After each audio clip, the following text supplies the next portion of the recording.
तर नमस्कार मित्रांनो, स्वागत आहे पुन्हा एका नवीन व्हिडिओमध्ये। तर मित्रांनो, आज आपण बघणार आहे ऑप्शन ट्रेडिंगचा एक बेटर सेटअप, म्हणजे ज्याच्यामध्ये मी तुम्हाला सांगणार आहे triple confirmation trade. Triple confirmation म्हणजे कसं आहे, तुम्ही जर ऑप्शन बाईंगमध्ये जर ट्रेड करत असाल तर त्याच्यामध्ये आपल्याला सिंगल कन्फर्मेशन कधी कधी म्हणजे लॉसेस देऊ शकतात, डबल म्हणजे थोडंसं कम्फर्टेबल वाटतं आहे, आणि जर ट्रिपल कन्फर्मेशन वापरलं तर आपल्याला लॉस होण्याचे चान्सेस खूप कमी असतात।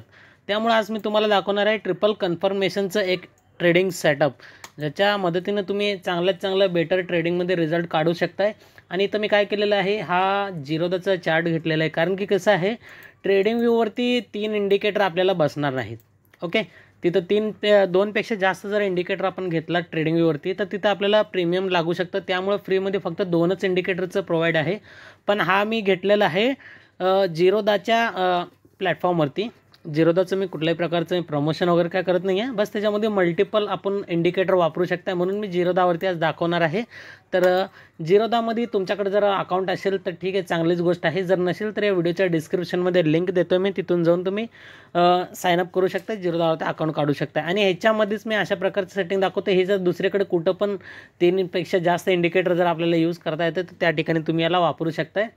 तर जिरोदामध्ये मी हे जे घेतलेलं आहे 2 लाईन जे आहे या ठिकाणी लाल आणि काळा कलरचं, तर हे मूव्हिंग ॲव्हरेजेसचे लाईन आहे, आणि इथं खाली RSIचं म्हणजे आपण इंडिकेटर वापरणार आहे। पण याच्यामध्ये कसं काही सेटिंग्स आहेत जे केल्यानंतरच तुम्हाला अशा प्रकारचे इथं रिझल्ट बघायला मिळतील। तुम्हाला सांगतो याच्यामध्ये सिंपलमध्ये आपल्याला कॉल कधी बाय करायचं आणि पुट कधी बाय करायचं ते सांगतो, आणि त्याचं कन्फर्मेशन कसं आहे, ट्रेडिंग टार्गेट वगैरे काय काढायचं आपल्याला ते पण सांगणार आहे डिटेलमध्ये। त्यासाठी व्हिडिओला स्किप न करता बघा मित्रांनो। तर इथं सर्वात आधी आपण बघूया पुट साईडचं ट्रेड कसं करायचं आहे। ज्या वेळेस पण तुम्हाला इथं जे 2 लाईन दिसतात तुम्हाला आता इथं ओके, हे जे लाल कलर आणि ब्लॅक कलरचं 2 लाईन दिसतात, या 2 लाईनच्या खाली एखादं लाल कलरचं कॅन्डल क्लोज केलेलं पाहिजे, लाल कलरचं प्रॉपर कॅन्डल क्लोज केलेलं पाहिजे, जसं की तुम्ही इथं बघू शकता या ठिकाणी क्लोज केलेलं आहे। ओके, तर ह्या ठिकाणी हे दोन्ही लाईनच्या खाली लाल कलरचं कॅन्डल क्लोज केल्यानंतर ना एक्झॅक्ट त्याच्याच खाली हे जे RSI दिसतंय तुम्हाला, ओके, RSI हे 40 लाईनच्या खाली असलं पाहिजे, नीट लक्ष द्यायचं। हे जे 40 दिसतंय इथं तुम्हाला कोपऱ्यात इथं, ओके, 40 आणि 60चा RSIचं सेटिंग आहे, ते तुम्हाला थोड्या वेळात ते पण सांगतो मी तुम्हाला। तर इथं 40 लाईनला क्रॉस करून खाली गेलं पाहिजे। सहसा सांगायचं काय तुम्हाला, तर इथं लाल कलरचं असलेलं पाहिजे। इथं जे ग्रीन कलर आहे हे कॉल साईडचं आहे, आणि लाल कलर म्हणजे सेल साईडचं खाली गेलेलं, म्हणजे RSI पण तुम्हाला लाल शो करत आहे। आणि इथं वरती पण काय, हे दोन्ही लाईन्सच्या खाली एखादं कॅन्डल क्लोज। ओके, इथं पुटमध्ये ट्रेड घेणार तुम्ही, आणि तुमचा SL जे राहणार आहे हे दुसऱ्या लाईनजवळ SL राहणार आहे। आणि तुम्हाला याच्यामध्ये कंडिशन पण सांगतो की कधी तुम्हाला ही ट्रेड घ्यायचं नाही आहे। तर 2 कंडिशन मीट होतात त्यावेळेसच घ्यायचं तुम्हाला।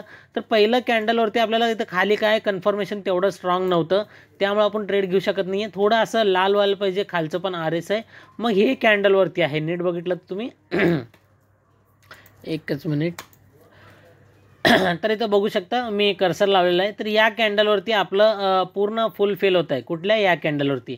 तर इथं आपल्याला काय करायचं, ट्रेड घ्यायचं आहे या कॅन्डलवरती। आणि खाली पण बघू शकता तुम्ही लाल कलरचं सिग्नल आपल्याला प्रोव्हाइड होतं आहे RSI मधून। तर तिथून आपण जर पुटमध्ये या कॅन्डलवरनं जर ट्रेड घेतलात तुम्ही आता, ओके, या कॅन्डलवरनं जर ट्रेड घेतलात तुम्ही, वरती इथं तुम्हाला SL लावायचं आहे, आणि खाली टार्गेट बघू शकता तुम्ही, तुमच्या मर्जीने तुम्ही टार्गेट सेट करू शकता। मी तर सांगतोय 1:1 किंवा 1:2चं तुम्ही रिस्क रिवॉर्ड रेशो जर चालवला तुम्ही तर एकदम बेटर असेल तुम्हाला। किंवा तुम्ही काय करू शकता, 1:1 झाल्यानंतर ना त्या ठिकाणी तुम्हाला SL ट्रेलिंग जर येत असेल तर त्या ठिकाणी SL ट्रेलिंग करा, किंवा तुम्ही 1:1 घेऊन त्या ठिकाणी मार्केटमधून तुम्ही एक्झिट करू शकताय। ओके, हे तर टार्गेट दिलेलं आहे तुम्हाला, म्हणजे इथून एंट्री, इथं SL राहणार आहे, आणि खाली टार्गेट इतकं मोठं तुम्ही SL ट्रेलिंग करून पुढचे कंप्लीट टार्गेट पण घेऊ शकताय।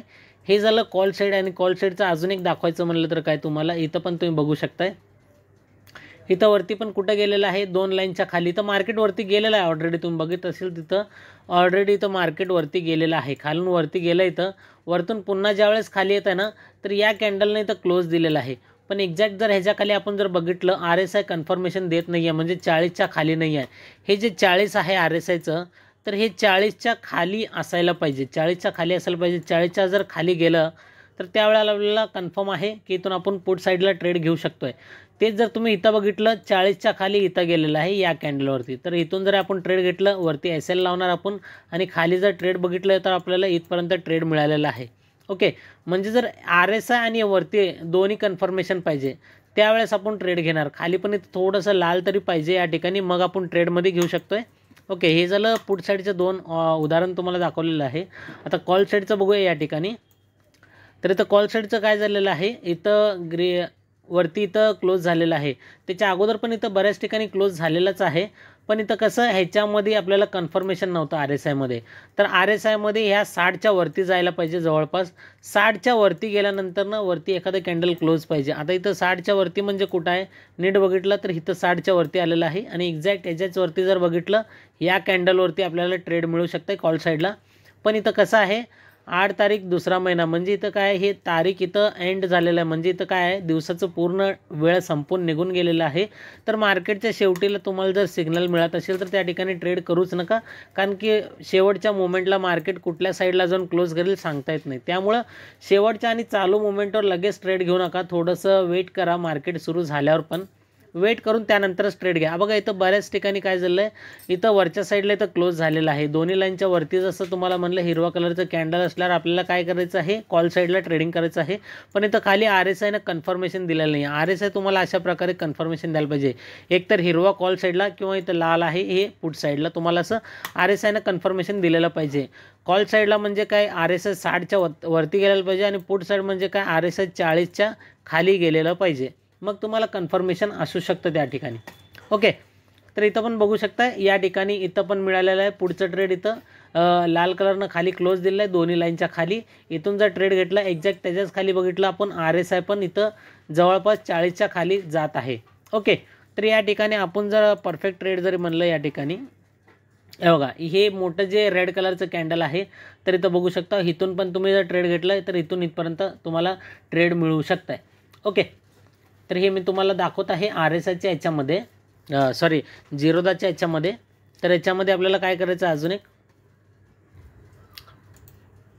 आता बघा इथून जर ट्रेड घेतला आपण, कुठं गेला पॉईंट, तर बघा ह्या कॅन्डलवरनं जरी आपण ट्रेड घेतला इथून इथपर्यंत जरी घेतलं तर वरती बघू शकतो 113 पॉईंटचं पूर्ण तुम्हाला मोठं टार्गेट या ठिकाणी मिळालेलं आहे. ओके, म्हणजे कुठं हे रेड कलरचं हे जे आहे कॅन्डल, हे मोठं कॅन्डल, इथून जरी आपण पुटमध्ये, कारण खाली कन्फर्मेशन तुम्हाला मिळू लागलेलं आहे, RSIचं खालचं कन्फर्मेशन मिळू लागलं आहे, म्हणून इथून ट्रेड आपला इथपर्यंत बसेल. म्हणजे या लेवलवरनं जरी बाय केलं तरी इथून इथपर्यंत म्हटलं तर खाली जवळपास 100 पॉईंटच्या वरती आपल्याला मार्केटनं ट्रेड दिलेला आहे एकदम इझिली. ओके, तर आता इथं अजून थोडंसं इकडं बघूया आपण.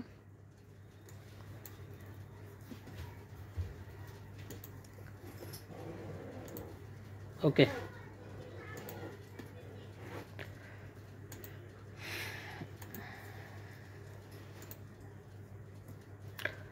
तर इथं बघा या ठिकाणी काय झालेलं आहे, इथं वरती ट्रेड कुठं मिळालं आहे तुम्हाला, या कॅन्डलवरती तुम्हाला ट्रेड मिळालं आहे. पण इथं कसं आहे, मार्केटचं क्लोजिंग डे असल्यामुळे आपण हे तर सोडणार आहे विषय, तर इथं पकडणार नाही आपण. अजून पुढचं थोडंसं पुढं जाऊया आपण. तर इथं कुठं ट्रेड मिळतं का बघूया. तर या कॅन्डलवरती आपल्याला ट्रेड मिळालेला आहे, कुठल्या हे ग्रीन कॅन्डलवरती ट्रेड मिळालेला आहे. ग्रीन कॅन्डलवरती जसं आपण ट्रेड घेऊ, ओके, ग्रीन कॅन्डलच्या हायवरती आपण हाय ब्रेकवरती ट्रेड घेणार आणि खाली इथं SL लावणार, पण SL खूप मोठा होतं आहे.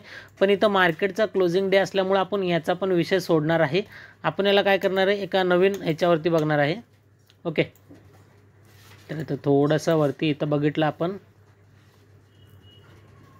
तर बघा इथं बघा एक कन्फर्मेशन आहे एकदम मस्त, या ठिकाणी तुम्हाला ट्रेड सेटअप मिळत आहे इथं. तर हे काय झालेलं आहे, इथं बघा दोन्ही लाईनच्या वरती एखादं कॅन्डल क्लोज केलेलं आहे आणि एक्झॅक्ट ह्याच्याच खाली जर बघितलं तुम्ही इथं पण RSI तुम्हाला कन्फर्मेशन देत आहे. तुम्ही इथून जरी ट्रेड घेतलात, ओके, कन्फर्मेशन सहित, तर तुम्हाला इथपर्यंत टार्गेट दिलेलं आहे. SL तुमचा इथं असणार आहे, म्हणजे 1:2च्या वरती तुम्हाला या ठिकाणी ट्रेड मिळालेला आहे. ओके, तर हे अशा प्रकारचं इथं. आणि इथं एक बघा, हे आता बघा RSIचं कन्फर्मेशन कुठं मिळतं आहे, आता बघा इथून हे RSIचं इथं कन्फर्मेशन मिळालं आहे. ओके, एक मिनिट. तर इथं लाल कलरचे कॅन्डल बऱ्याच ठिकाणी खाली क्लोज केलेलं आहे, पण इथं RSIनं पण कन्फर्मेशन दिलेलं पाहिजे, तर ह्या कॅन्डलवरती दिलेलं आहे. नीट बघितलं आपण, तर ह्या कॅन्डलच्या लोवरती आपण काय करणार, इथं पुढचा ट्रेड घेणार, वरती SL लावणार इथं, आणि त्यानंतर बघू शकतो टार्गेट 2च कॅन्डल्समध्ये आपल्याला काय करायचं, या ठिकाणी ट्रेड दिलेला आहे. ओके, तर इथं आपल्याला काय करायचं, आता हे चार्ट बघू शकता, मी फक्त 3 मिनिटाचं चार्ट वापरत आहे इथं. ओके, 3 मिनिटाच्या चार्टवरती मी तुम्हाला दाखवत आहे. तुम्ही बाकीचं जर टाईम फ्रेम बदलून जर चेंज करून बघायचं असेल तर काय हरकत नाही, तुम्ही त्याचं बॅक टेस्टिंग करू शकता. पेपर ट्रेड नक्कीच करा, कारण व्हिडिओ मी फक्त शैक्षणिक हेतूसाठी बनवते. बाकी तुमच्या मर्जीने तुमच्या जबाबदारीनेच तुम्ही ट्रेडिंग करावं. तर इथं बघू शकता ही लाल कलरचे कॅन्डल्स खाली क्लोज झालेत, पण इथं RSI पण कन्फर्मेशन दिलेलं पाहिजे. तर या कॅन्डलवरती आपल्याला कन्फर्मेशन मिळालेलं आहे. ओके, तर इकडच्या कॅन्डलवरती, तर या कॅन्डलच्या लोवरती आपण एंट्री करणार, पुट साईडला वरती SL लावणार आणि खाली टार्गेट इथपर्यंत दिलेलं आहे. ओके, तर हे कन्फर्मेशन हे पुट साईडचे. तर इथं 2-3 दिवसापासून मार्केट जसं खाली खाली चाललं, इथं पुढचे जास्त ट्रेड तुम्हाला बघायला मिळतील आणि तुम्ही ट्रेंडसोबत जर ट्रेड केला तर तुम्हाला बेटर रिझल्ट याच्यातमध्ये बघायला मिळतील. ओके, तर इथं पण आहे, या ठिकाणी एक ट्रेड तुम्हाला मिळालेला आहे इथं. तर दोन्ही कन्फर्मेशन इथं कसं आहे, या कॅन्डलच्या वरती कॅन्डल बरेचसे इथे हिरवे क्लोज केलेलं आहे, पण RSI या पॉईंटला दिलेलं आहे तुम्हाला हिरवा कलरचं. म्हणून ह्या कॅन्डलवरती जर तुम्ही गेलात इथं, या कॅन्डलवरती जर तुम्ही बघितलात तर या कॅन्डलच्या हाय ब्रेकवरती एंट्री आणि वरती इथं ट्रेड मिळाला आहे तुम्हाला.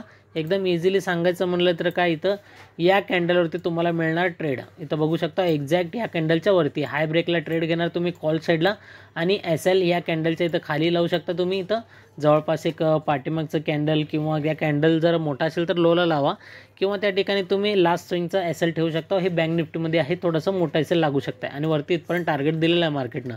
ओके, आय होप तुम्हाला नक्कीच हा कॉन्सेप्ट आवडलेला असेल मित्रांनो. तर पटकन आपण आता सेटिंग बघूया या ठिकाणी. तर सेटिंगमध्ये तुम्हाला काय करायचं आहे, इथं स्टडीजमध्ये जायचं आहे. स्टडीजमध्ये जाऊन तुम्हाला काय करायचं आहे, या ठिकाणी तुम्हाला टाईप करायचं आहे मूविंग ॲव्हरेज. तर इथं टाईप करायचं आहे मूविंग ॲव्हरेज. इथं दिसतंय तुम्हाला मूविंग ॲव्हरेजचे तुम्हाला 2 इंडिकेटर घ्यायचे आहेत. 2 इंडिकेटर मूविंग ॲव्हरेजचे घ्यायचे आहेत आणि त्यानंतरनं तुम्हाला काय करायचं आहे, RSI घ्यायचं आहे. ओके, RSI म्हणजे काय, RSI रिलेटिव्ह स्ट्रेंथ इंडेक्स. तर इथं बघू शकता फक्त RSI घ्यायचं आहे, डायव्हर्जन्स किंवा स्टॉकेस्टिक RSI घ्यायचं नाही, RSI घ्यायचं आहे. ओके, तर हे तर झालं. आता इथं पहिला मूविंग ॲव्हरेजमध्ये यायचं आहे तुम्हाला, सेटिंगमध्ये यायचं आहे. पिरियडमध्ये तुम्हाला काय करायचं आहे, या ठिकाणी पिरियडमध्ये 44 आणि इथं फील्डमध्ये तुम्हाला हाय ठेवायचं आहे, टाईपमध्ये एक्सपोनेन्शियल ठेवायचं आहे आणि इथं लाल कलर ठेवायचं आहे. तर हे झालं पहिलं मूविंग ॲव्हरेजचं सेटिंग. तर दुसऱ्या मूविंग ॲव्हरेजच्या सेटिंगमध्ये यायचं आहे.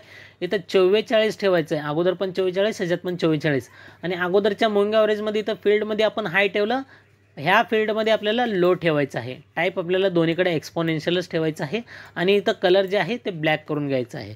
ओके, हे ब्लॅक आणि रेडचं काय आपल्याला संबंध नाही आहे, तुम्ही पाहिजे ते कलर पण ठेवू शकता त्याला, इथं काहीच हरकत नाही आहे. ओके, हे झालं दुसरं इंडिकेटर. आणि RSIमध्ये यायचं. इथं RSIमध्ये तुम्हाला काय करायचं आहे, पिरियड जे आहे 14 ठेवायचं आहे, इथं क्लोजच ठेवायचं आहे. बाकी इथं जे राहणार आहे 80च्या ठिकाणी 60 करायचं आहे, इथं 20च्या ठिकाणी तुम्हाला 40 करायचं आहे आणि इथं ग्रीन कलर ठेवायचा आणि इथं खाली रेड कलर ठेवायचा आहे. बस एवढं सिम्पल सेटिंग आहे RSIचं पण. ओके करून टाका, बस तुमच्यासमोर अशा प्रकारचं चार्ट दिसून येईल. आणि जोपर्यंत 3 कन्फर्मेशन मिळत नाही तोशिवाय तुम्ही ट्रेड घेण्याचा विचार करू नका. याच्यावरती अभ्यास मात्र नक्कीच करा. ओके, आणि सिंपल सांगायचं काय, दोन्ही लाईनच्या वरती कॅन्डल्स क्लोज झाले तर त्या ठिकाणी कॉल बाय करायचं, पण एकूण खालचं कन्फर्मेशन घ्यायचं की RSI तुम्हाला 60च्या वरती देत आहे का, आणि दोन्ही कॅन्डलच्या दोन्ही लाईनच्या खाली एखादा रेड कॅन्डल क्लोज केलेलं पाहिजे, पण RSI तुम्हाला कन्फर्मेशन द्यायला पाहिजे की 40च्या खाली चाललं आहे का म्हणून, किंवा ते असं रेड कलर जे असतं ते अशा प्रकारचं तुम्हाला सिग्नल प्रोव्हाइड करते का ते तुम्हाला चेक करायचं आहे.